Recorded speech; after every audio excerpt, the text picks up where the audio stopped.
से परिचित नहीं हुए हो, जिसमें आपकी बुद्धि इतनी मैच्योर हो जाएगी कि आप प्रत्येक संकेत को समझने लग जाओगे, तब आप परमात्मा को अच्छी तरह जान जाओगे।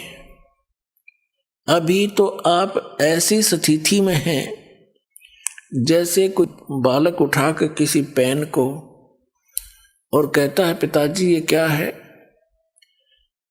तो पिताजी कहता है कि बेटा ये पेन है।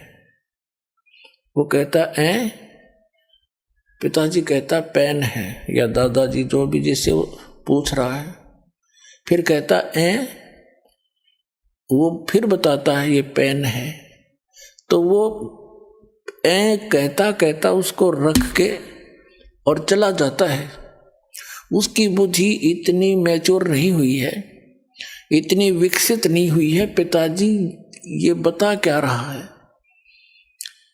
और उसको अविश्वास भी नहीं, क्योंकि वो अपने फादर से पूछ रहा है, लेकिन उसकी बुद्धि स्वीकार नहीं कर रही पेन है क्या वस्तु। और जब वो थोड़ा सा बड़ा हो जाता है, फिर उसको कहते हैं बेटा या बेटी, वो पेन ला उठा करके दौड़ा जाता है और पेन उठा के ला देता है, फिर नहीं पूछता ये क्या है। तो पुण्यात्माओं, अभी आपकी या ऐनी मिट्टी है, इस को मिटाने के लिए इतना ज्ञान दिया जा रहा है, सैकड़ों प्रमाण रखे जा रहे हैं आपके सामने।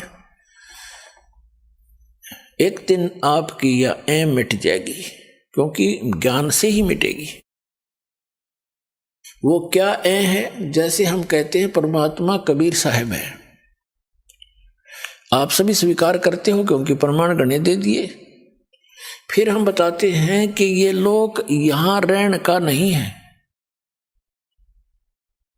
और ये परिवार जिसको आप मानते हो आपका नहीं है। ये परमात्मा के बच्चे आपके संस्कारवश जुड़े हुए हैं, और जो संपत्ति, जो घर, मकान, कोठी, बंगले तुम बनाए बैठे हो, ये आपके नहीं है। लेकिन आप अस्वीकार भी नहीं करते। दास बोल रहा है क्योंकि आप मेरे शब्द के बच्चे हो, जिसे नाद के कहते हैं, और आपको ये अविश्वास भी नहीं है कि गुरुजी गलत कह रहे हैं। लेकिन यह बात आपकी स्थिति में है अभी तक, तो एक समय ऐसा आएगा आपको ये अपने नहीं भगवान के संपत्ति दिखाई देगी, भगवान के ही ये सब जीव दिखाई देंगे। फिर आपकी भक्ति भी दृढ़ बनेगी और आप निश्चिंत भी होगे, क्योंकि मालिक ने प्रत्येक की चिंता है। नौकर का जितना काम होता है नौकर उतना ही कर सकता है। उन बच्चों को जो उस मालिक ने देना है वो नौकर को दे देता है कि आप इनको ऐसे ऐसे सुविधाएं प्राप्त कराओ, तो वो नौकर का उतना ही काम है वो करवा दे। तो अभी हम मुखिया बनकर काम करा करते, फिर हम एक दास बनकर परमात्मा का जैसा भी जिसका रोल है, एक फिल्म है ये, तो इसमें जिसका जैसा रोल है उसको एक सुचारू ढंग से करें, भगवान से डर के करें, किसी की आत्मा नहीं दुखावे, क्योंकि सब उस मालिक के बच्चे हैं। और इस मन पापी ने डांटे, जरा सा क्रोध होकर मन माने यू घर में कड़े मचवा दे 1 मिनट में, उसको ज्ञान से और परमात्मा के भय से उसको कंट्रोल करें। तो अब दास तो आपको बता रहा है कि आप यहां बहुत कष्ट उठा रहे हो, और आप इस बात से को सुन अवश्य लेते हो, लेकिन ये समझ में नहीं आता कि कष्ट कैसे उठा रहे हैं। कोई समझता है कि मैं बीमार हूं इसलिए कष्ट है मुझे, नहीं। यहां जो मूल कष्ट है जन्म और मरण का, ये भारी रोग है। उसके बाद 84 लाख योनियों में पशु पक्षियों के शरीरों में पुण्यात्माओं कैर टूट रहा प्राणी पे। अब आप मनुष्य हो और मानव शरीर में ही आप ज्ञान ग्रहण कर सकते हो, और मानव शरीर में परमात्मा ने इतनी सुविधा भी दी है आपको कि आप अपने मकान झोंपड़ी डाल सको, गर्मी सर्दी से बचने के लिए पतले मोटे कपड़े की व्यवस्था कर सको। आप उसको छोड़कर आप भक्ति मार्ग से दूर होकर केवल यहाँ की संपत्ति जोड़न में और यहाँ कोठी बंगले बना के फोकट में मां बनाने की ओर सी लगा लिया आपने, जो आपकी भारी भूल है। इस भूल को हटाने के लिए परमात्मा आए, पूर्ण ब्रह्म, अनंत कोट ब्रह्मांड के पालक, और एक झोपड़ी में जुल्हा बन के हाथ से काम करके कपड़ा बुनकर एक लीला करके दिखाई कि यदि तुमने भक्ति में सफल होना है, अपनी इन मनोकामनाओं को, इच्छाओं को सीमित करना पड़ेगा। समाज को देखकर आप भक्ति मार्ग पर नहीं चल सकते।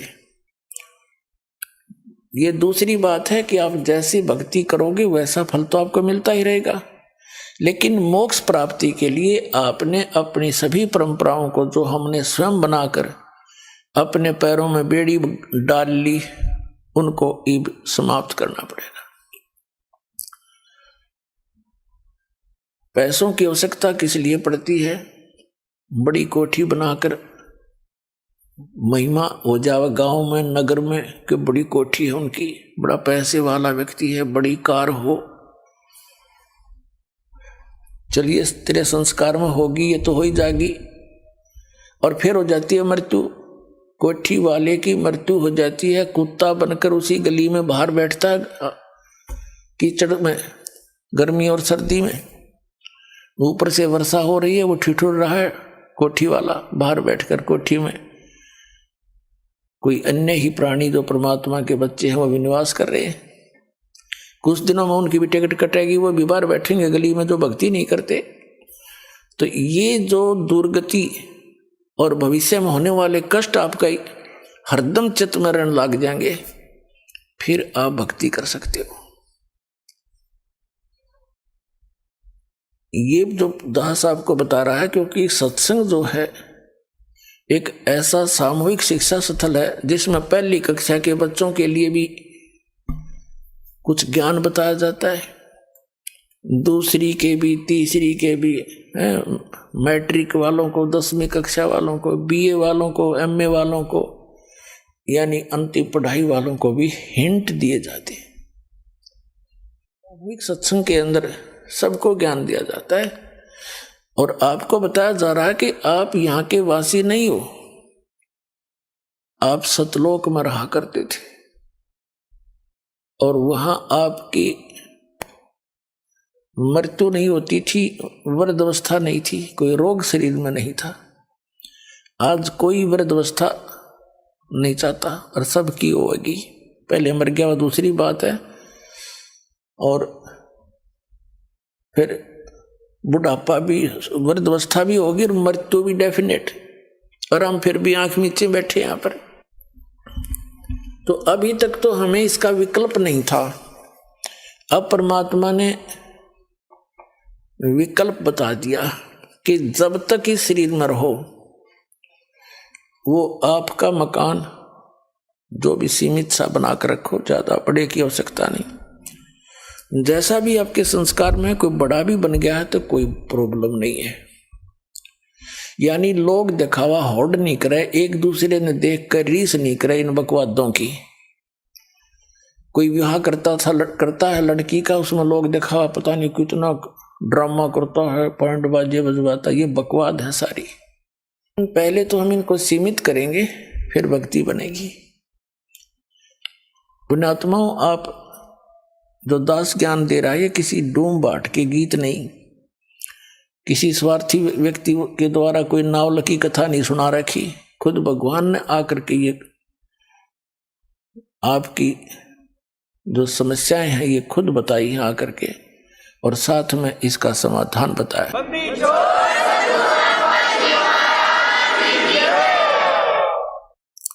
और आप जी ने बहुत दिन हो गए यहाँ कष्ट उठाते ने।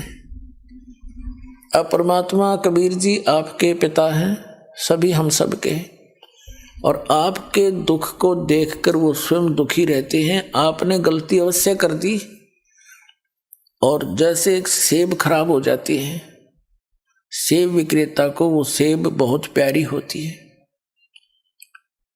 उसको पता है कितनी कीमती है, लेकिन खराब होने के बाद उसके पास कोई विकल्प नहीं है, उसको बाहर फेंकना ही पड़ता है।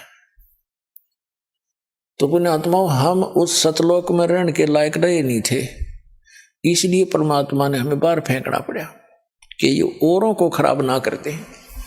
तो अब वो कितने दयालु हैं कि शायद इनकी बुद्धि ठिकाने आ गई हो, इतने कष्ट उठा करके अब मान जा मैं अब भी सीने का लगाकर सतलोक ले जाऊंगा अपने बच्चों को, वहां कभी दुख नहीं होगा, कभी मृत्यु नहीं होगी। तो इसके लिए बताते हैं, यहां जो परमात्मा स्वयं आए थे, एक झोपड़ी में रहा करते, घास फूस की छात बना के, लकड़ों के टांग के, और उसमें 120 वर्ष रहे और सारी सृष्टि का पालन करते थे। वो सारी सृष्टि के पालक हमें ये दिखाने के लिए कि यदि तुमने मोक्ष चाहिए, ये बकवाद छोड़नी पड़ेगी, समाज को नहीं देखना होगा, एक दास बनकर रहना होगा। वैसे तो भक्ति के लिए चाहे सेठ भी है, भक्ति वो भी कर सकता है, जैसे धर्मदास जी थे, लेकिन मर्यादा के अंदर रहकर ही भक्ति की उन्होंने। तो वो परमात्मा हमें इसलिए दिखाने आते हैं कि भाई तुम ऐसे विश्वास करके देखो जैसे परमात्मा ने एक रोल कराया। एक बिल्कुल निर्धन व्यक्ति, हैंड टू माउथ, कपड़ा जैसे रेजा कपड़ा बनाया करते थे, कपड़ा बन गया, बेच दिया। बेचना नहीं, कमाई उसकी जो मेहनताना मिलता था उसका, और जो मेहनताना उनको मिला उसमें से एक परिवार का भी पोषण किया। परिवार कैसा था परमात्मा कबीर जी का? उनकी कोई पत्नी नहीं थी, उनके कोई माता पिता नहीं थे, उनके कोई बालक नहीं थे, क्योंकि हमारे को आज तक परमात्मा का ज्ञान प्राप्त ही नहीं हुआ। हमने श्री राम, श्री कृष्ण, राजा दशरथ के पुत्र, इन राजाओं की और भगवान बना करके केवल इनकी कथाएं सुनी थी। जो परमात्मा की कथा हमारे सदग्रंथ बताते हैं, वेद सबसे प्रमुख माने गए हैं। तो जो भगवान लीला करता है, जो उसके गुण हैं, वो वेदों में वर्णित है, और वो वेदों में वर्णित जो लीलाएं हैं वो केवल कबीर देव ने, कबीर साहब काशी वाले धानक जुलाए ने कर रखी है। इस विश्व में किसी महापुरुष की ऐसी लीला नहीं जो वेदों से मिलती हो। तो कबीर परमात्मा है, पूर्ण ब्रह्म है, सत्य पुरुष है। तो ये परमात्मा को परमात्मा सिद्ध करने के लिए इतने प्रमाण आपके समक्ष बताए जाते हैं। तो उस परमात्मा ने जैसे कपड़ा बनते थे, उनका परिवार कोई नहीं था, उनके मतलब उनके माता पिता या बालक नहीं थे। नीरू नीमा नाम के एक मुसलमान निसंतान थे, पति पत्नी, और कबीर परमात्मा यानी पूर्ण ब्रह्म सत्य पुरुष सतलोक से आकर काशी शहर में लहर तारा नामक एक तालाब के ऊपर, तालाब के अंदर कमल के फूल के ऊपर एक शिशु रूप धारण करके विराजमान हुए थे। नीरू नीमा प्रतिदिन उस सरोवर में स्नान करने के लिए जाते थे। गर्मियों का मौसम था और परमात्मा को सरोवर में कमल के फूल पर पाकर वो फूले नहीं समाई घर ले आई। फिर परमात्मा ने 25 दिन तक कुछ भी आहार नहीं किया, तो दोनों बड़े चिंतित हुए। विशेषकर नीमा बहुत दुखी हुई और अंत में फैसला कर लिया कि यदि ये बालक मर गया तो मैं भी साथ मरूंगी। तब कबीर परमेश्वर बालक रूप में जो उनके घर पे निवास करते थे, उन्होंने प्रेरणा की भगवान शंकर से। भगवान शंकर अपने शिवलोक से आए साधु रूप बना के। तब नीरू और नीमा से उनकी समस्या का कारण पूछा, क्यों दुखी हो तुम? उन्होंने कारण बताया कि एक बालक मिला है। नीरू नीमा उसी जन्म में पहले एक ब्राह्मण ब्राह्मणी थे, गौरी शंकर और सरस्वती उनका नाम था। गौरी शंकर ब्राह्मण का, पुरुष का, और सरस्वती उस बहन का नाम था, उसकी पत्नी का। मुसलमानों ने उनको जबरदस्ती मुसलमान बना दिया था, जिस कारण से वो अन्य ब्राह्मणों ने समाज से निकाल दिया था। पहले उनको दक्षिणा मिलती थी, वो बंद होगी तो उन्होंने जुलाहे का कार्य शुरू कर दिया था। लेकिन वो भगवान शंकर के दृढ़ पुजारी थे। वो भले ही मुसलमान बन गए थे, लेकिन पूजा वो अपने भगवान शिव की हृदय से किया ही करते थे। वैसे तो यथार्थ ज्ञान आपको जब होगा तो हजरत मोहम्मद जी तो थे, ये भगवान शिव के लोक के एक गण थे, पुण्यात्मा थी। भगवान शिव के लोक से ही आए थे वो भी। मुसलमान धर्म टोटली भगवान शंकर के ही उस गण के द्वारा बताए गए ज्ञान पर, उनके फार्मूलों पर वो अपना भक्ति मार्ग करते हैं। तो भगवान शंकर ने आकर उनसे पूछा साधु रूप में, तब उन्होंने कारण बताया। नीमा ने कहा कि भगवान हमारे कोई संतान नहीं थी और हमारी आयु भी 60 वर्ष से ऊपर हो गई है। अभी कुछ दिन पहले मैंने हृदय से पुकार की थी अपने भगवान शंकर की, उन्होंने मुझे कमल के फूल पर एक बालक दिया है। अब ये बच्चा कुछ खा नहीं रहा, ना पी रहा है, ये मर गया तो साथ मरूंगी महात्मा जी। अब मैं इस विदाई के दुख को सहन नहीं कर सकती, ये बालक मुझे इतना प्यारा लगता है। शंकर भगवान ने कहा कि माई वो दिखा तेरा बालक कहाँ है, लाना जरा बाहर। माई लाई नीमा उठा के, सोचा बालक को महात्मा जी के चरणों में डाल दूं, ये कुछ रहम कर दे, इनका जीवन बच जावे। इस उद्देश्य से नीमा ने भगवान शंकर के चरणों में बच्चा डालना चाहा, ऐसे चरणों में रखना चाहा, ऐसे आकाश में उड़ गए भगवान और भगवान शंकर के सिर के बराबर में आके ऐसे स्थिर हो गया हवा में। नीमा ने सोचा कि इस बाबा जी में करामात बहुत घनी, मेरा बेटा उड़ा दिया, हवा में रोक दिया। तब परमात्मा ने कहा कि हे महात्मा जी, इनसे कहो एक कंवारी बछिया ले आवे, उस कंवारी बछिया पर आप अपना हाथ रख देना आशीर्वाद का, वो दूध दिया करेगी। अब भगवान शिव ने जब देखा बालक आकाश में उड़ गया, शिव जी को तो पता था कि कोई मेरा योगदान नहीं है इसके आकाश में उड़ जाने में, और ये बोल रहा है छोटा सा बालक, ये कोई महापुरुष है, सिद्ध पुरुष है। भगवान शिव ने ऐसा किया कि आओ मेरे पास, गोदी में आ गए परमात्मा, उनके हाथों में आ गए, जैसे बालक आ जाता है। फिर भी 2-3-4 बार उनसे बात करी और फिर कहा कि इनसे मैंने जो कहा वैसा करें।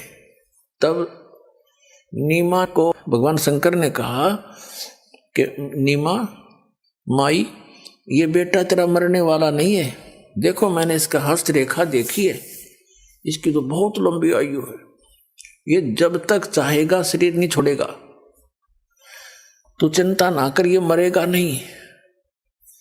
नीमा ने कहा बाबा जी, महात्मा जी, इन सूखी सांत्वनाओं से मेरा दिल ना डटे, मेरी आत्मा जब मानेगी जब ये कुछ दूध पी लेगा। तो भगवान ने कहा कबीर साहब ने कि इनको कहो गाय ले आओ कंवारी। तब भगवान शंकर ने कहा जाओ एक कंवारी गाय लाओ। नीरू नीमा के पति से कहा। नीरू गया और कुम्हार से एक ताजा बर्तन लाना, मटका, पात्र, छोटा घड़ा जिसमें दूध निकाला जाया करेगा। अब नीरू गया, एक बछिया ले आया और एक छोटा सा मटका ले आया, छोटा सा, और छोटे छोटे बर्तन जो मुंह लगा के पीते हैं, कप टाइप मिट्टी के बना करते थे पहले, उनको हमारे यहाँ तो कसोरे बोलते हैं, मिट्टी के प्याले, वो भी ले आए। और परमात्मा के आदेश अनुसार भगवान शंकर जी ने उस बच्चिया की कमर पर आशीर्वाद भरा हाथ मार दिया, लंबे लंबे सतन हो गए।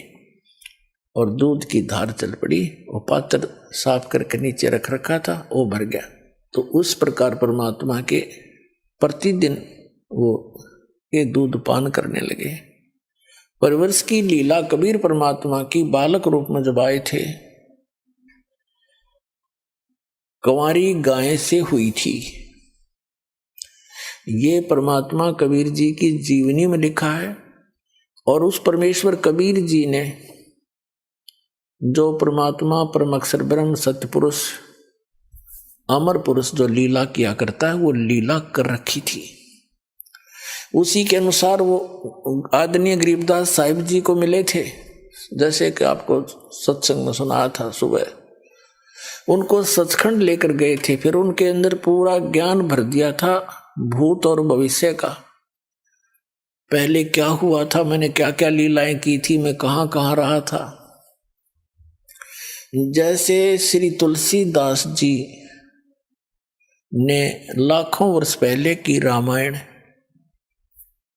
लिपिबद्ध कर दी अपनी वाणी में, चौपाइयों के माध्यम से, दोहों के माध्यम से, और वो सर्वमान्य है हिंदू समाज में।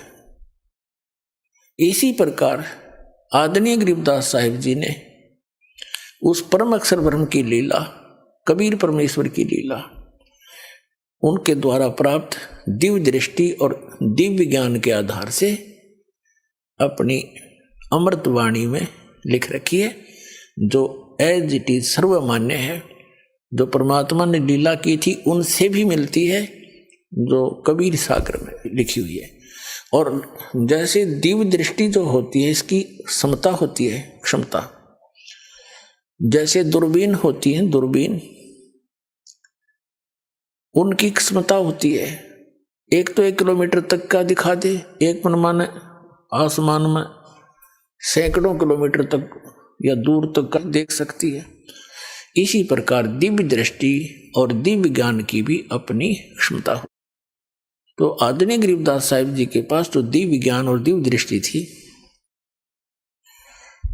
वो श्री तुलसीदास जी के दिव्य ज्ञान और दिव्य दृष्टि से कहीं अधिक महत्वपूर्ण और ज्यादा शक्तिशाली थी, अधिक श्रेष्ठ थी। तो आदरणीय गरीबदास साहिब जी ने भी अपनी वाणी में प्रमाण दिया है। तो पुण्यात्माओं, सबसे पहले तो आपको परिचित कराते हैं कि क्या ये लीला कबीर साहब ने की। कंवारी गायों का दूध पिया बचपन में, वो कहाँ प्रमाण है, आपके रूबरू करते हैं पवित्र कबीर सागर के अंदर। पुण्यात्माओं, जब तक आप जी को ये विश्वास दृढ़ नहीं होगा कि हम जिस परमेश्वर की शरण में हैं वो कौन है और कितना लाभ दे सकता है, तो तब तक आप दृढ़ नहीं हो सकते। आपको दृढ़ करने के लिए ये ढेर सारे प्रमाण दिखाए जाएंगे, और इस ज्ञान को समझने के बाद आपकी स्थिति ऐसी हो जाएगी। कबीर साहब ने बताया है कि बंदी छोड़ दयाल जी, ऐसे बोला करोगे तुम, आपकी आत्मा कहा करेगी, बंदी छोड़ दयाल जी तुम तक हमारी दौड़े, जैसे काग जहाज कहा अब सूजत और न ठोरे। जैसे समुद्री जहाज के ऊपर कौवा बैठकर चला जाता था और सामने बैठ जाता, वो खाना खाने के आगे रोटी खाएंगे मुझे भी डाल लेंगे। शाम को वो खाना खाने के समय वो खा रहे होते हैं, वो बैठ जाता ऊपर चला जाता है। रात्रि में 200-300 किलोमीटर, 400-500 किलोमीटर जहाज चला जाता है। और पुराने समय में क्या होता था कि ये दिशा सूचक कई बार जो सही दिशा नहीं बता रहे होते थे, उसका कारण ये होता था कि समुद्र में कई चुंबकीय चट्टानें होती हैं, जिस कारण से वो दिशा सूचक चुंबक डिस्टर्ब हो जाता था। तो जहाज के जो चालक होते थे वो सुबह अपने दिशा सूचक यंत्र को चेक करने के लिए जो कौवा जहाज पर बैठा होता है उसको विवश कर देते थे, डड़े मार मार कर उड़ने के लिए। बहुत पुराने समय की बात है। और कौवे के अंदर एक विशेषता दी है परमात्मा ने कि वो उस दिशा को कभी नहीं भूलता जिस दिशा से वो चला था, पूर्व से चला था या पश्चिम से चला था या दक्षिण से चला था। तो कौवा उड़कर उसी दिशा को बैक होने की चेष्टा करता है जिस दिशा से वो चले थे, एग्जैक्ट। तो उधर से कौवे की दो दिशा देख करके अपनी दिशा को वो चालक अपने यंत्र को चेक कर लेते थे और अपनी दिशा से भी वो कन्फर्म हो जाते थे कि हम सही जा रहे हैं, नहीं तो ठीक कर लेते थे। अब कौवा 150-200 फुट तक दौड़ता है, उड़ जाता है वापस आने के लिए कि वहां से पत्थर उत्थर मार दिए उसके। अब उस जहां देखता वहां जल ही जल है और जल में जहां बैठे वहीं डूब मरे। चारों तरफ देखकर वो वापस कहीं स्थान उसको बैठने का यानी सपोर्ट नहीं मिलता, सब डूबने का स्थान, मृत्यु का स्थान दिखाई देता है। तो वापस आकर के वो जहाज पर ही शरण लेता है और फिर वो चालक उसको कुछ नहीं कहते। तो जिस प्रकार उस जहाज के कौवे को उस जहाज के अतिरिक्त अपनी जीवन रक्षा का स्थान कहीं नजर नहीं आया और वापस में वो जहाज ही आकर ग्रहण किया, जहाज में बैठा और सारा डूब मरण का था। तो परमात्मा कबीर जी कहते हैं जिस समय आप जी को मेरी पहचान हो जाएगी उस समय तो आपकी आत्मा ये पुकार करेगी, बंदी छोड़ दयाल जी तुम तक हमारी दौड़े, जैसे काग जहाज का अब सूजत और न ठोरे। और ठिकाना पृथ्वी पर आपने दिखाई नहीं देगा इस सतलोक आश्रम पर वाला के अतिरिक्त। ऐसी स्थिति कर दूंगा आपकी।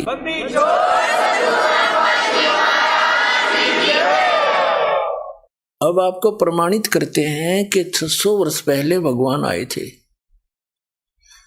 अपने पिता आए थे और हम अपने पिता को पहचान नहीं सके और हम इन काल के अवतारों को अपने मालिक मान के इनके लिपटे रहे। ये आप दुखी, ये आप जन्म मृत्यु के अंदर।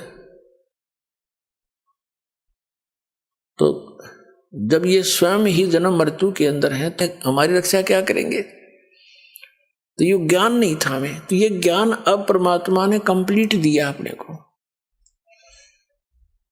अब आपको दिखाते हैं कि 600 वर्ष पहले जब अपने पिता आए थे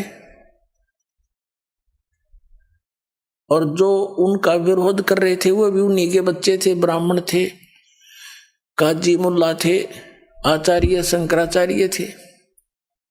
ये भी उसी परमात्मा के बालक हैं। उनके अभिमान का नशा हो रहा था और एक संस्कृत भाषा जानकर विद्वान पाक रहे थे। परमात्मा के साथ इतनी बदतमीजियां की हमने, उनको तो शर्म आई होगी, पर अब लज्जा हमें बहुत आती है कि हमने के जुल्म किए। हो सकता हम भी डरे मारने में उस टाइम उनके, क्योंकि हम बुद्धिहीन हैं। तो पुण्यात्मा उन्होंने किसी को बद्दुआ नहीं दी, नहीं तो वो कुछ भी कर सकते थे। जैसे दुर्वासा जी एक ऋषि हुए हैं, काल के ऋषि, ब्रह्म के पुजारी थे, और श्री कृष्ण जी के पुत्र प्रद्युम्न ने और साथ में 5-10 और यादव बच्चों ने जाकर उनके साथ मजाक कर दिया था और उस मजाक करने से इतना भयंकर श्राप दे दिया कि तुम्हारा नाश इसी से होगा जिसका तुम गर्भ बना कर आए हो। नकली गर्भ बना रखा था, एक सांक रखा था, स्वांग पर रखा था, एक गर्भवती स्त्री का प्रद्युम्न को बना रखा था। पेट पर कड़ा बांध कर, छोटी सी कड़ाई, ऊपर का लोगड़ रुई बांध कर, कपड़ा बांध कर ऊपर का ड्रेस पड़ा दी औरतों वाली। दुर्वासा से पूछा था कि भगवान गणे बहुत वर्षों के उपरांत विवाह के इनको संतान की आशा हुई है, ये उतावले हो रहे हैं, आप इन्हें बताइए पुत्र होगा या पुत्री। अब इन सिद्धियों में थोड़ी बहुत अंदर की जानकारी हो ही जाती है। उसने देखा, जानते हैं ये तो लड़का है, स्वांग बना रखा है, श्राप दे दिया कि यादव कुल का नाश होगा इस तरह, और सारे यादव कटके मर गए। तो यहाँ महापुरुष परमात्मा कबीर साहब के बच्चे गरीबदास जी कहते हैं, दुर्वासा को पे तहाँ समझ न आई नीच, और 56 करोड़ यादव कटे मची रुधिर की कीच। कहते हैं दुर्वासा क्रोधित हो गया छोटी सी बात पे, नकमी आत्मा, नीच आत्मा, और कैसा जुल्म कर दिया, कैसा श्राप दे दिया। 56 करोड़ यादव यानी श्री कृष्ण के वंशज आपस में लड़का मर गए कटके, जरा सी बात पे इतना श्राप दे दिया। और परमात्मा के साथ वो कह डाए थे हमने उस समय, और उन्होंने हृदय से भी किसी को बद्दुआ नहीं थी, क्योंकि वो हमारे पिता है। वो किसको श्राप दें और किसको मारें, किसको बचाएं? बचा तो सकते हैं पर वो मार नहीं सकते। हमने सबसे पहले परमात्मा को पहचानना है कि हु इज गॉड, और भगवान को पहचानने के बाद फिर संशय खत्म हो जाएंगी। फिर तो हम आंखें बंद करके उस मार्ग पर चलेंगे। फिर चाहे सारा विश्व एक तरफ हो जाओ कि तुम गलत जा रहे हो, हम नहीं मानेंगे उनकी, क्योंकि हम पूरा नरक परख कर चलेंगे। अब देखिएगा, ये कबीर सागर संपूर्ण 11 भाग, वही प्रकाशक है इसके। ये है कबीर सागर, ज्ञान सागर खंड, प्रथम खंड कबीरपंथी भारत पथिक स्वामी युगलानंद बिहारी द्वारा पुरस्कृत। मुद्रक एवं प्रकाशक हैं खेमरा श्री कृष्ण दास, अध्यक्ष श्री वेंकटेश्वर प्रेस, खेमरा श्री कृष्ण दास मार्ग, मुंबई। इसके 74 पृष्ठ पर 74 पे इसमें लिखा, सुन, ये ज्ञान सागर है। सुन जुल्हा मन भयो आनंदा, जिमी चकोर पायो निश्चंदा। जुल्हा वो नीरू, ले सुत चले हर्ष मन कीना, तासों पुनः अस बोल ही दीना। आगे बताया है, सुत काशी को ले चले लोग देखण तय आवे, अन्न पानी बख्शे नहीं जुल्हा शोक मनावे। तब जुल्हा मन कीन तिवाना, रामानंद सौ कही उत्पाना। मैं सुत पायो बड़ा गुणवंता, कारण कौन बखे नहीं संता। रामानंद ध्यान तब धारा, जुल्हा सो तब अस वचन उचारा। पूर्व जन्म ते ब्राह्मण जाति, हरि सेवा की नी बलवाती। कुछ तुम सेवा हरि की चुका, ताते भयो तेरा जुल्ह को रूपा। जुल्हा बन गया तुम, और प्रीति प्रभु गए तो लीनी, ताते उद्धान में सुत तो दीना। अब ये नूरी है, नीरू नहीं, मिसप्रिंट कर रखा, नीरू वचन। हे प्रभु जस की नोतस पायो, रामानंद जी के पास इन्होंने पुण्यात्माओं, जैसे आपको दिन में सत्संग सुनाया था कि काल ने कहा था परमात्मा से कि 12 पंथ करूं मैं साजा, नाम तुम्हारा ले करूं आवाजा। 12 पंथ नाम जो ले ही, सो मेरे मुख आन समोई। काल ने कहा था कि कबीर नाम तय, आपके जाने के बाद कबीर नाम से 12 नकली पंथ चलाऊंगा कबीर पंथियां के, और अनेक पंथ चलाऊं उस न्यारे, जैसे राधा स्वामी, धन धन सदगुरु, जय गुरुदेव, और ये दोनों दाड़े, ये सारे निरंकारी निरंकुरी, ये सारे उसी अन्य पंथों में से है। तो उसमें क्या कहा था कि उन 12 पंथों में जो कबीर पंथ में आएंगे, वो जैसे जिनसे वो पंथ चले हैं, जैसे गरीबदास जी हैं, ये तो पुण्यात्मा थे, लेकिन आगे उसके अनुयायी जो थे वो उस ज्ञान से परिचित न होने से अपने ही मते पर अड़े रहे। ऐसे ही अन्य संतों की समझो। तो उन्होंने जो कबीर पंथी थे, गरीबदास जी से पहले जो 11 पंथी थे, 11 पंथों के मुखिया थे, वो समझ नहीं सके भगवान को, और उन्होंने परमात्मा की इस वाणी में कुछ उनके आने वाले अनुयायियों ने उसमें अपनी बुद्धि अनुसार कुछ परिवर्तन कर दिया। जैसे आप जी को दास ने कथा सुनाई अभी कि परमात्मा जब बालक रूप में आए थे तो 25 दिन कुछ खाया पिया नहीं। उस समय प्रेरणा करी थी शिव भगवान से, वो शिव मंडल से आए, क्योंकि ये 3 लोक के ये यहाँ के प्रबंधक हैं, लेकिन ये देते हैं वर्कडन, जैसा कर्म किया वैसा ही फल मिलेगा। और ये सब कर रहे हैं उस परमात्मा के ही आदेश से, क्योंकि गीता अध्याय नंबर 15 के श्लोक नंबर 16-17 में स्पष्ट किया है, 3 पुरुष बताए हैं, सरपुरुष, अक्षर पुरुष। ये तो इनके अंतर्गत जितने प्राणी हैं वो भी नाशवान और ये भी नाशवान। उत्तम पुरुष है तो अन्य 17वें श्लोक में कहा, 15वें अध्याय में। और परमात्मा अति उदारत है, यह लोक चर्यम आविश्य विवर्ती अवैश्वर है, जो तीनों लोकों में प्रवेश करके सबका धारण पोषण करता है, वो है सबका मालिक। जैसे संसार रूपी उल्टे लटके हुए वृक्ष की जो मूल हैं वो सबका पूरे वृक्ष की धारण पोषण करता है, तो मूल रूप सारे संसार की जड़ पूर्ण परमात्मा कबीर जी हैं, वो परम अक्षर परम है। तो सबका जैसा यथा उनका आवश्यकता है उनको देने वाला संस्कार वश वही है, लेकिन ये प्रबंधक है यहाँ के। आपको पवित्र बाइबल में भी प्रमाणित किया था कि यही 3 जो देवता है, फरिश्ते, यही पूरे अपने आत्मा तो वही है परमात्मा की, सबको संभालते हैं। तो शिव आए थे शिवपुरी से, तो गरीबदास मात जी के माध्यम से कबीर परमात्मा ने कहा था कि मैं अपनी वाणी का पुनः प्रकाश कराऊंगा। तब तक काल कबीर पंथ में घुस के काल के दूत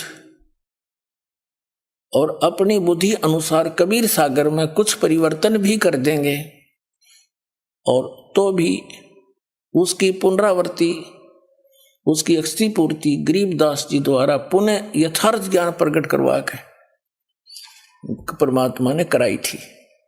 और उनके बाद क्योंकि गरीबदास जी के द्वारा भी परमात्मा ने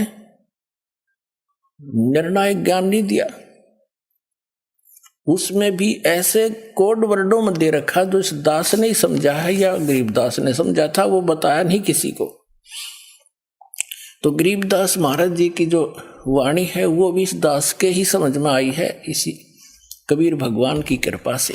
तो उसको अब जो सारा कुछ अज्ञान हटाना था, अब इस दास के माध्यम से ही करवाना था भगवान ने। तो इन सब ग्रंथों को दास को समझाया कबीर परमेश्वर जी ने, और सब प्रमाण आपके रूबरू करके आपको भगवान पहचानवा दिया, पहचान बता दी कि कबीर साहब भगवान है। देखो यहाँ यहाँ लिखा है, और जिनको आप जिस सत्य मानते रहे हो वहीं लिखा है। तो इससे हमें ये आसानी से समझ में आ जाएगा। तो यहाँ इन्होंने थोड़ी सी गड़बड़ी की है, तो इन्होंने कैसे लगा दिया, इनके ये तो समझ में आया नहीं वो दूत कौन था। जैसे परमात्मा ने भी बोला था कि आप तो भगवान के दूत हैं, तो इस कारण से नीरू नीमा ने वो सुन लिया था कि बच्चा बोल रहा था ये भगवान का दूत आया है। परमात्मा तो जानी जान थे कि शिव जी हैं, लेकिन वो बताना नहीं चाहते थे, ना वो अपना भेद देना चाहते थे। तो उन्होंने कबीर पंथियों ने ये सोचा कि कोई पूछेगा वो कौन था बाबा जी, संत दिखाओ तुम कैसी बात करते हो। उन्होंने रामानंद जी से जोड़ दिया कि स्वामी रामानंद जी के पास नीरू गया, जब उसके बच्चे ने जो जल पर मिला था कमल के फूल पर कुछ खाया पिया नहीं, तो रामानंद जी के पास गए। रामानंद जी एक बड़े वेदों गीता पुराणों के मर्मज्ञ माने जाते थे, और बचपन से ही भगवान के चरणों में लगे हुए थे। जब परमात्मा आए उस समय वो 99 ईयर ओल्ड थे, 99 वर्ष के हो चुके थे। तो रामानंद जी से जोड़ दिया इन्होंने कि कोई पूछेगा तो रामानंद जी से बात करी थी। यहाँ चर्चा रामानंद जी के, लेकिन कथा जो की तू है कि कंवारी गायों के दूध से मालिक की परवरिश हुई थी, ये हमने निर्णय करना है, निष्कर्ष ये निकालना। ये देखिएगा, हम पढ़ रहे हैं कबीर सागर ज्ञान सागर में 74 पृष्ठ पे। अब हम यहां आगे कि रामानंद ध्यान तब धारा जुल्हा सो एक तब वचन उचारा। हाँ, तब जुल्हा मन कीन तिवाना, रामानंद सो कई उत्पाना, मैं सुत पायो बड़ा गुणवंता, कारण कौन बखे नहीं संता। कि मुझे एक बहुत गुणवंत बच्चा मिला है, सुंदर अच्छा, लेकिन वो खा पी नहीं रहा है, संत जी क्या कारण है। रामानंद ध्यान तब धारा, जुल्हा सो तब वचन उचारा, पूर्व जन्म ते ब्राह्मण जाति, हरि सेवा की नी भली भांति, कुछ तव सेवा हरि की चूका, ताते भयो जुल्हा का रूपा, प्रीति प्रभु गए तोर लीनी, ताते उद्यान में सुतो दीना लीना। अब नूरी नीरू कहता है, ये नूरी नहीं है, मिसप्रिंट है। हे प्रभु जस की नो तस पायो, आरत यानी संकट निवारण के अर्थ हो, आतुर आरत हो तो दर्शन आयो, सो कहिए उपाय गुसाई, बालक अक्षुदा वंश, भूखा है कुछ खाई। रामानंद अस युक्ति विचारा, तुम सुत कोई ज्ञानी अवतारा, तेरा पुत्र जो है ये कोई ज्ञानी अवतार है, अच्छी आत्मा है। बछिया जाही बैल नहीं लागा, सोले ठाड करो ते ही आगा। रामानंद जी ने कहा कि एक बछिया लिया जिसको बैल ने टच ना किया हो, अर्थात कंवारी गायें, सोले ठाड करो ते ही आगा, उसके वहां लाकर खड़ी कर देना। दूध चले ते ठनते, दूध ही धरो छिपाई, अक्षुदावंत जब होवे ताको ता कह देव खवाई। इसका अर्थ है कि बच्चिया ले आओ, फिर वह दूध देगी, उसको छुपा के रख लेना, भूखा हो जब खा लेगा। जुल्हा एक बच्चिया ले आवा, और चलो दूध कोई मर्म न पावा, चलो दूध जुल्हा हरसाना, राख छिपाई कहो नहीं जाना। सुन, ये तो आगे है। अब यहां कहते हैं दूध तब पीवत नाम कबीरा, और खेलत संग संत संग मत धीरा। अब कहने का भाव ये है, हमने सिर्फ इतना समझना चाहिए, हमने इतना ही पर्याप्त है कि परमात्मा जब आए, उनकी परवरिश की लीला कंवारी गायों से हुई।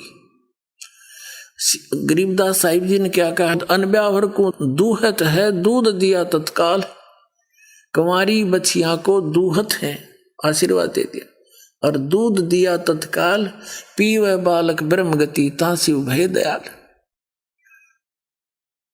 7 बार चर्चा करी, बोले बालक बैन, शिव को कर मस्तक रखा, ला मोमिन एक धैनु यानी कुंवारी गाय लिया।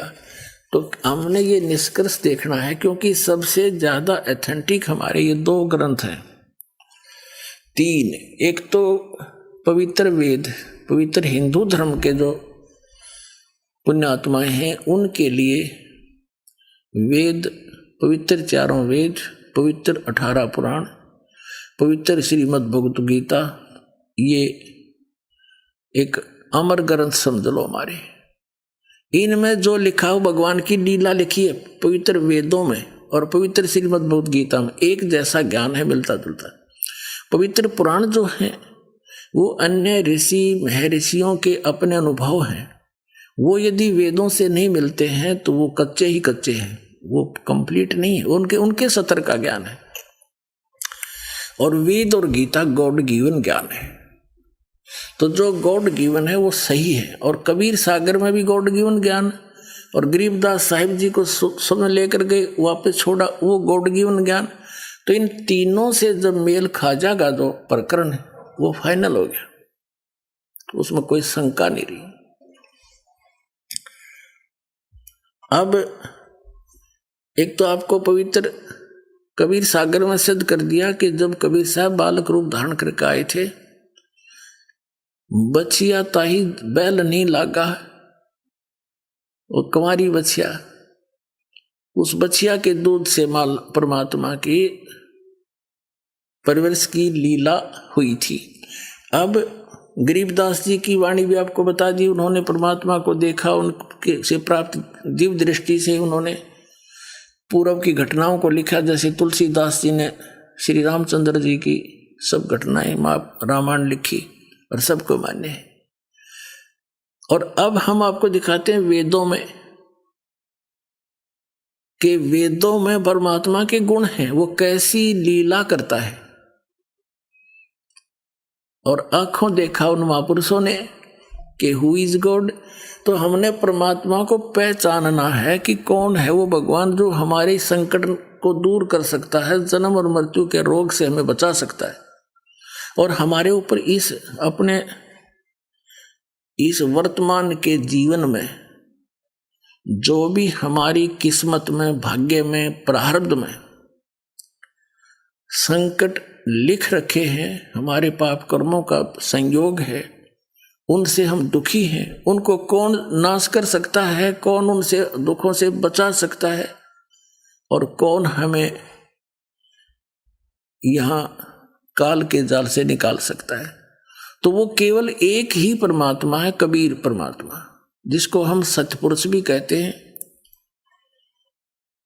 और उसको परम अक्षर ब्रह्म भी कहा है गीता जी में। और उसको अकाल मूर्त सब स्वरूपी राम, सत्य पुरुष को, सतपुरुष को, ये कबीर परमेश्वर जी की ही उपमात्मक उपाधि के नाम है। जैसे अपने भारत या अपने देश के प्रधानमंत्री जी का शरीर का नाम तो कुछ भी होता है, लेकिन प्रधानमंत्री उनका रैंक का नाम होता, पद का। ऐसे ही परम अक्षर ब्रह्म, सत्य पुरुष, अकाल मूर्त और ये पूर्ण ब्रह्म, ये कबीर साहब के उपमा के नाम है, पदवी के। और स्वयं का उनका नाम अल्लाह अकबर कबीर देव है।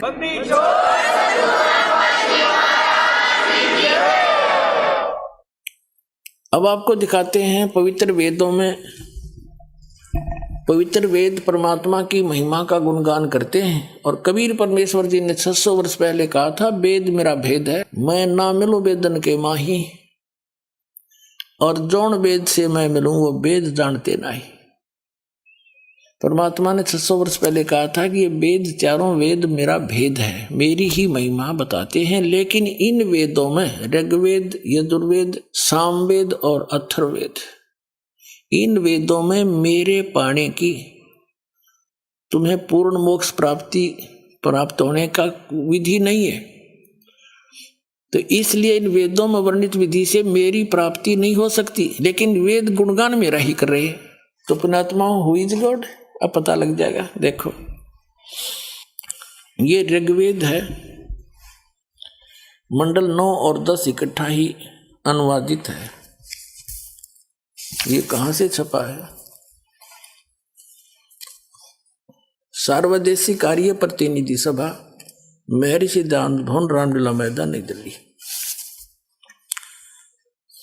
और ये इसके अनुवादक हैं। मुद्रक हैं pen offset printers 1510 Pataudi house, Daryaganj, Nai Delhi से। अपने आत्माओं, एक सबसे बड़ी आश्चर्य की बात है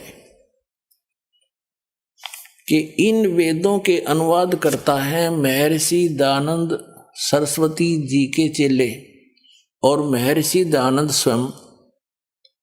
और ये सभी मानते हैं परमात्मा निराकार है, किसी एक स्थान पर नहीं रहता, वो तो सर्वव्यापक कण कण में विद्यमान है।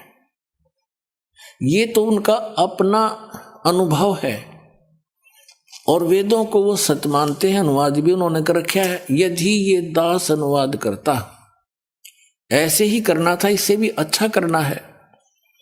लेकिन ये लोग आपको इस बात से भ्रमित कर देते कि रामपाल संस्कृत नहीं जानता, इसने वेदों के अनुवाद करने का पता नहीं। तो ये बात आपके भी कुछ अवश्य विश्वास में आ जाती कि ये तो हो सकता है। और यही बिजली गिरी रही आज तक। जब परमात्मा आए थे कबीर जी, वो सारा ज्ञान बताया करते थे। हम ही अलख अला हैं कुतुब गोस और पीर, गरीबदास खालिक धनी हमरा नाम कबीर। ए स्वामी सृष्टा में सृष्टि हमारे तीर, दास गरीब अधर बसूं मेरा नाम कबीर। तो और कबीर साहब कहा करते, ये ब्रह्मा विष्णु महेश नासवान है, इनकी जन्म मृत्यु होती है, इनकी पूजा से तुम्हें मोक्ष नहीं हो सकता। और ये तुम्हारे भगवान देवता तुम्हारे संकट का निवारण नहीं कर सकते, ये अपना ना कर सके। श्री राम के ऊपर कितने कष्ट आए, वनवास हुआ, सीता का जी का अपहरण हुआ, पत्नी का, रावण के साथ लट्ठम लट्ठा करोड़ों आदमी मर गए, वापस लाए, अग्नि परीक्षा लेकर वापस लाया सीता जी को। और फिर एक धोबी के कहने से 2 और 3 वर्ष के बाद उसको निष्कासित कर दिया कि तू मेरे काम की नहीं। बच्चे कहीं गर्भवती पत्नी को घर से निकाल देना एक बुद्धिमान व्यक्ति के काम है। भाड़ में जाए सी मर्यादा, क्या मर्यादा हुई जब स्वयं हजारों व्यक्तियों के सामने परीक्षा लेकर ले अग्नि में। यदि अग्नि में जल गई तो कलंकित है, अग्नि नहीं जलाई तो तू सोने जैसी है, निष्कलंक है। और नहीं जली थी सीता माता, और फिर भी एक धोबी के कहने थे, और उसको निकाल दिया कि मैं लोगों की जो है इन व्यंग का सामना नहीं कर सकता। कोई बात हुई या फिर क्या, किसा तो न्यायकारी राजा था और किसा भगवान था। तो पुण्यात्मा, और फिर श्री कृष्ण जी के देख लो, जेल में जन्म हुआ, मामा दुश्मन हो गया, कदे जरासिंह लट सेना लेकर आया, कदे कोई काले बना चढ़ाई कर दी। और अंत कैसा हुआ श्री कृष्ण जी का, कलेजा मुंह को आ जाओ, जो उनकी पढ़ कर देख लो आप। सारा परिवार उसके उनकी आंखों के आगे कटका मर गया। पोते पाते जी न देख देख के फूले नहीं समाओ थे, शांति से रह रहे थे, बड़ा मेरा खानदान चल गया, सामने कुलनाश हो गया उसका। तो परमात्मा कहा करते, जिनकी तुम पूजा करते हो ये अपने भी प्रारब्ध में परिवर्तन नहीं कर सकते, वो मैं हूं, वो परमात्मा। परमात्मा कहा करते, हम ही अलखला है कुतुब गौस और पीर। ये सृष्टि सृष्टा में हम, सृष्टि हमारे तीर, दास गरीब ऊपर रहता हूं, अदर बसूं ऊपर ऊर्ध्व स्थान पर, मेरा नाम कबीर, अवगत सत कबीर। तो उस समय इन संस्कृत भाषा के ज्ञाताओं ने इसी बात से हमें भगवान से दूर रखा कि कबीर साहब एक जुलाहा वर्ण में प्रगट है और ये शिक्षा ग्रहण नहीं कर सका। ब्राह्मण ही एक वर्ण शिक्षा ग्रहण करने का अधिकारी था, संस्कृत के पढ़ने का, और नहीं पढ़ सकते थे। और वो ब्राह्मण लोग, गुरु लोग कहा करते थे, ऋषि आचार्य शंकराचार्य, के कबीर झूठा है, ये क्या जाने सदग्रंथों वेदों और पुराणों और गीता के गूढ़ रहस्यों को। और ये तो संस्कृत भाषा में लिखे, तो प्रत्येक आदमी का, उनके शिष्यों का भी ये पक्की होगी, कबीर साहब वेद नहीं जान सकते, यहीं फेल हो गए। अरे भगवान थे वो, इतना सुख दिया करते, 64 लाख से हुए थे, वैसे नहीं हुए, सबको सुख दिया था जब 64 लाख उनके चरणों में आए थे 600 वर्ष पहले। 64 लाख से ना कोई मीडिया था, ना कोई ऐसी पुस्तकें थी जो लिख के भेज दिया करते थे। तो उनको सबको आशीर्वाद दे देकर अपने शरणों में लगाए, उनको भक्ति से चार्ज किया परमात्मा ने, वाणी सुना सुना के ज्ञान दिया, उनके दुख दूर किए। तो उस दृष्टिकोण से तो वो मानने थे कि कबीर जी में कोई शक्ति है, लेकिन यह दिमाग में ना चढ़ेगी भगवान है। और जब तक भगवान नहीं मान लेंगे कबीर साहब को, हम पार नहीं हो सकते। तो अब कबीर साहब को भगवान ही सिद्ध करने के लिए दास को इतना प्रयत्न करना पड़ रहा है, इतने प्रमाण दिखाने पड़ रहे हैं। तो उस समय इनकी दाल गल गई कि कबीर साहब संस्कृत नहीं जानता, और अब भी ये यही बिजली डाल देते तो ये प्रमाण नहीं मिलते हमारे को। इन्हीं के कर कमलों से लिखवा दिए दाता ने, इनकी बुद्धि पर पत्थर गिर दिया, ना यहाँ भी बिगाड़ कर देते, ना सारे ग्रंथों में नाश करे। वेदों में जगह जगह इन्होंने बैठा रखा है, अनुवाद सही नहीं कर रखे, लेकिन ये चंद श्लोकों में ऐसा अनुवाद करा दिया दाता ने जैसा वो चाह थे कि मेरे बच्चे फिर तो पहचान ही लेंगे मुझे, फिर तो इन नकलियों के सामने कोई ऑप्शन नहीं रहेगा आपको बरगलाने का। इसलिए ये करवाया दाता ने। अब दिखाता हूं आपको। अब हम आपको दिखा रहे हैं ऋग्वेद, ये ऋग्वेद, और आपको अभी दिखाई दिया था ये कहां से प्रकाशित है और कौन इसके भाषा भाष्यकारी अनुवादक हैं और कहां से छपी है। अब देखिएगा इसके प्रथम ऋग्वेद मंडल नंबर 9 का सूक्त नंबर 1, इसके प्रथम मंत्र में परमात्मा, सोम माने परमात्मन, परमात्मा शब्द, परमात्मा की महिमा चल रही है। और फिर देखो मंत्र नंबर 2 में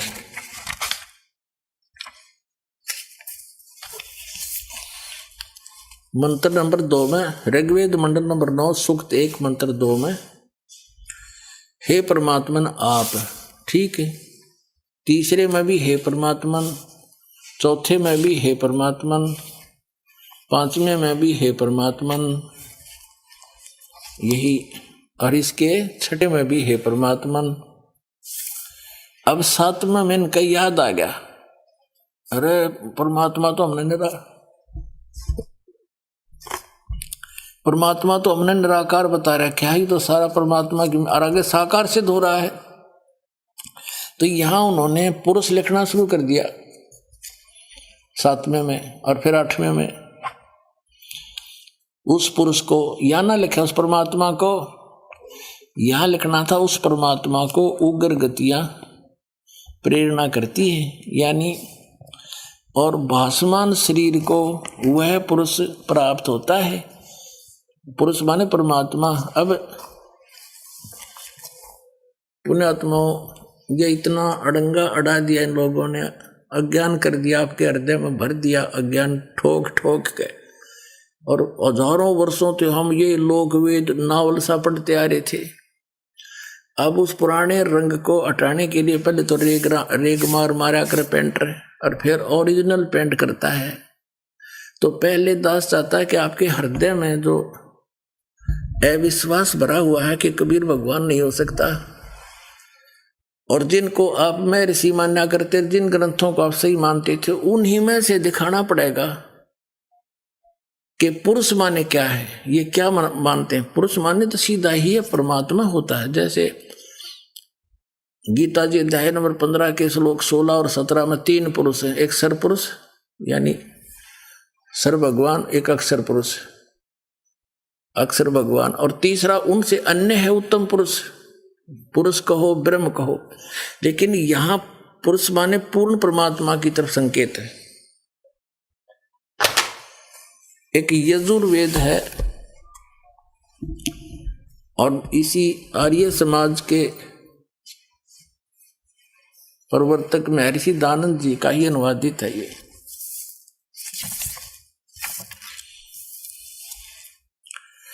प्रकाशक ये सार्वदेशी कार्य प्रतिनिधि सभा 2/5 महर्षि दानंद भवन, रामला मैदान, नई दिल्ली से ये अनुवादक है। यहां से ये छपी है, prince offset printers, 1510 Pataudi house, त्रियागन, नई दिल्ली से। अब इसमें वेद ज्ञान दाता वही है जो गीता ज्ञान दाता है। वेद ज्ञान दाता वही है जो गीता ज्ञान दाता है। गीता अध्याय नंबर 8 के श्लोक नंबर 13 में गीता ज्ञान दाता कहता है, ओम इति एकाक्षरम ब्रह्म विहारण माम अनुसमरण यह परियाति तदंदेहम सयाति परमाम गतिम। मुझ ब्रह्म का, श्री कृष्ण में प्रवेश करके बोल रहा है वो काल ब्रह्म, मुझ ब्रह्म का केवल एक मंत्र है, नथिंग एल्स, इसके अतिरिक्त कुछ नहीं। उच्चारण करके सिमरण करता हुआ यह प्रियाति तदन देहम, जो शरीर छोड़कर जाता है, शरीर छोड़कर जाते हुए इसका सिमरण करता हुआ जाता है। सयाति परमाम गति, वो ओम से मिलने वाली जो परम गति है, ब्रह्मलोक प्राप्ति होती है ओम से, उसको प्राप्त होता है। गीता अध्याय नंबर 8 के श्लोक नंबर 16 में कहा कि ब्रह्मलोक गए हुए प्राणी भी वापस जन्म मृत्यु में आते हैं।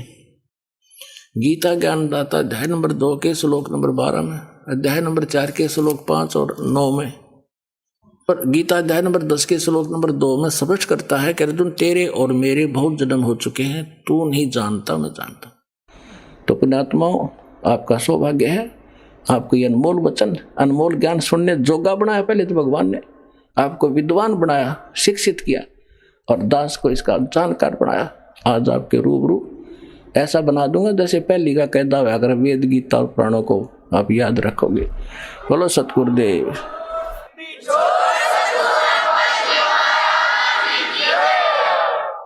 तो अब आपको कुछ भक्तों के अनुभव सुनाएंगे जिनको परमात्मा से प्राप्त जो लाभ हुए हैं वो अपने मुख कमल से बताएंगे। सुनिएगा।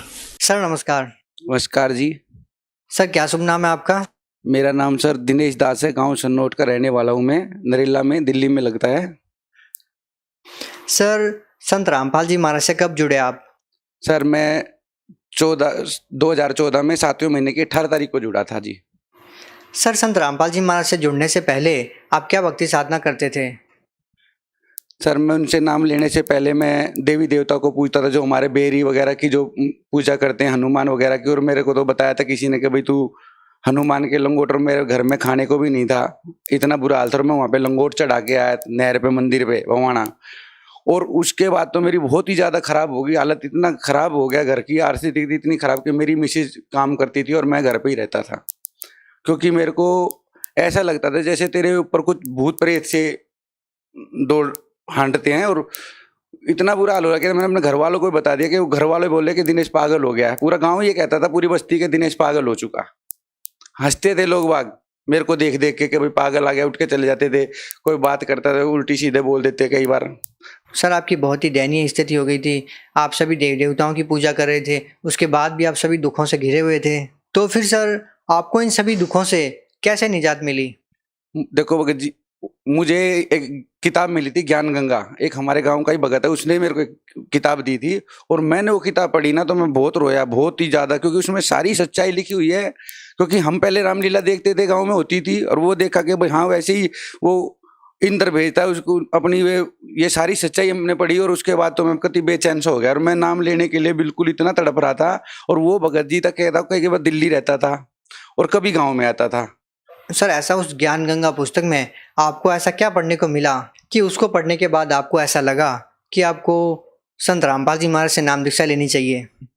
देखो जी, ये तो गीता के अंदर भी लिखा हुआ है कि गीता के अध्याय 7 में 12, 13, 14, 15 ये श्लोक ऐसे लिखे हुए हैं कि रजगुण सदगुण तमगुण इनको पूजने वाला महानीच राक्षस भगवत प्राणी होते हैं।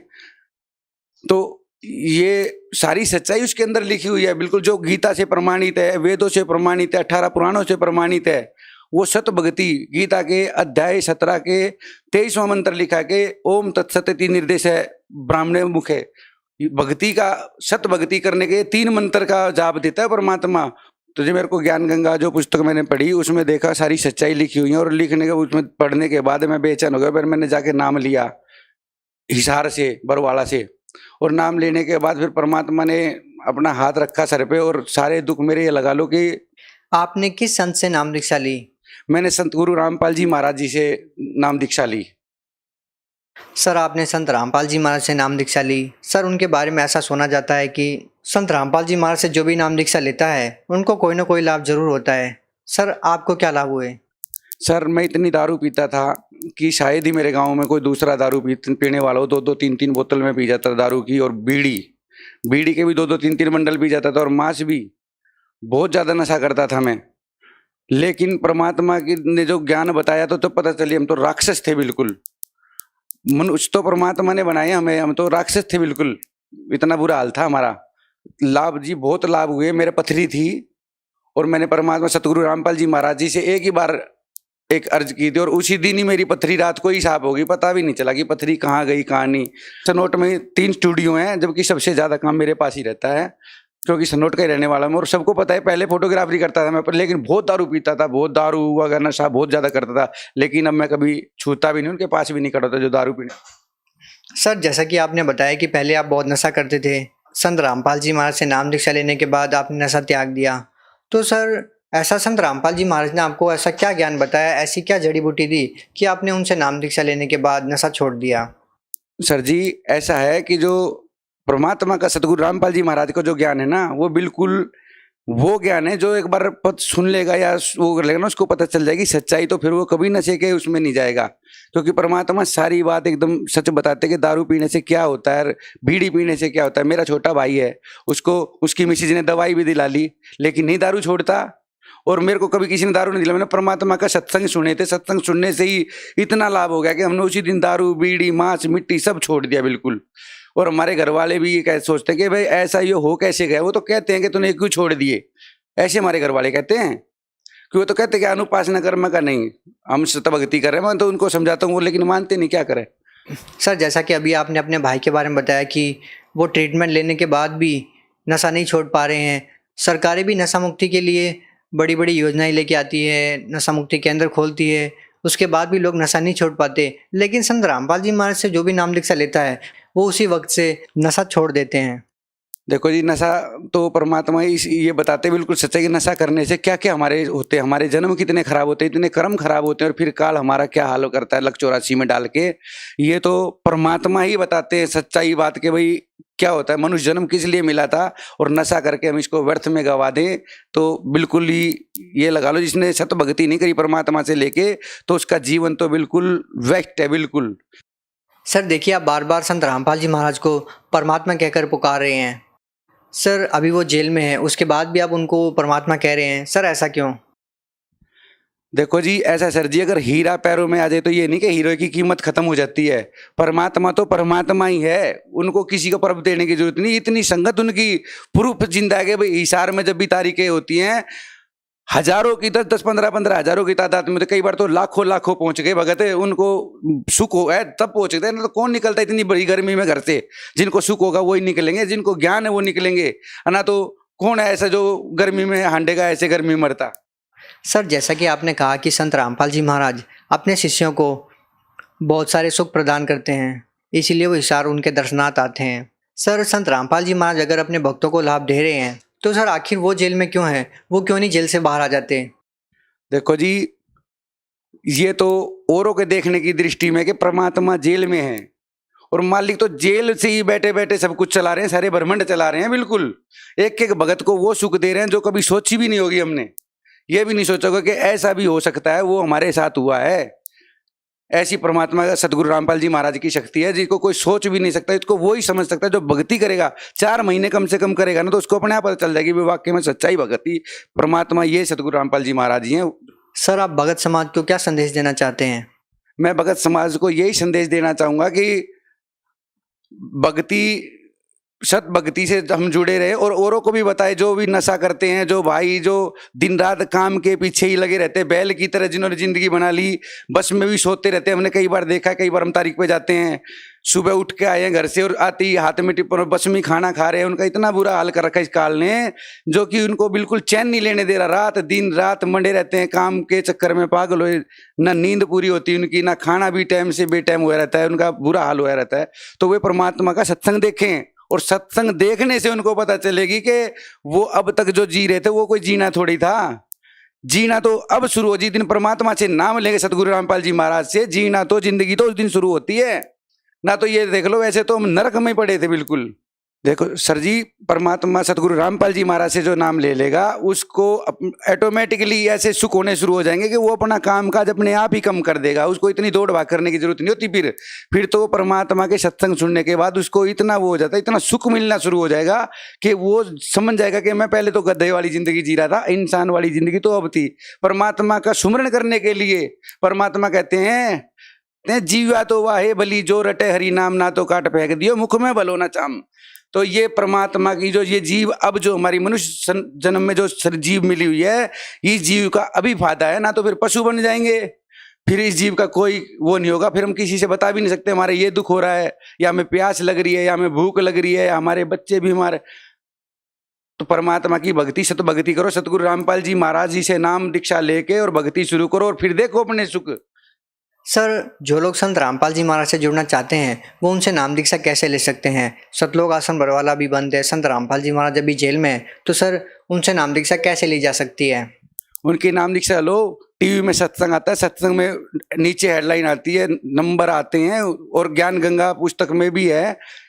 अपने स्टेट वाइज क्षेत्रों में नामदान खुले हुए हैं, अपने नाम लो बिल्कुल और भक्ति करो और देखो उनके सुख।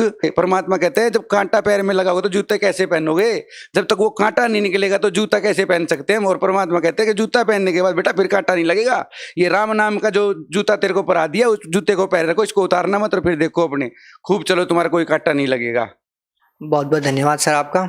सतगुरु रामपाल जी महाराज जी की जय। और भगत जियो, मैं यही कहता हूँ कि भाई सत भक्ति करो, परमात्मा का सत्संग सुनो और देखो और उसमें फिर भक्ति करो। सत साहिब।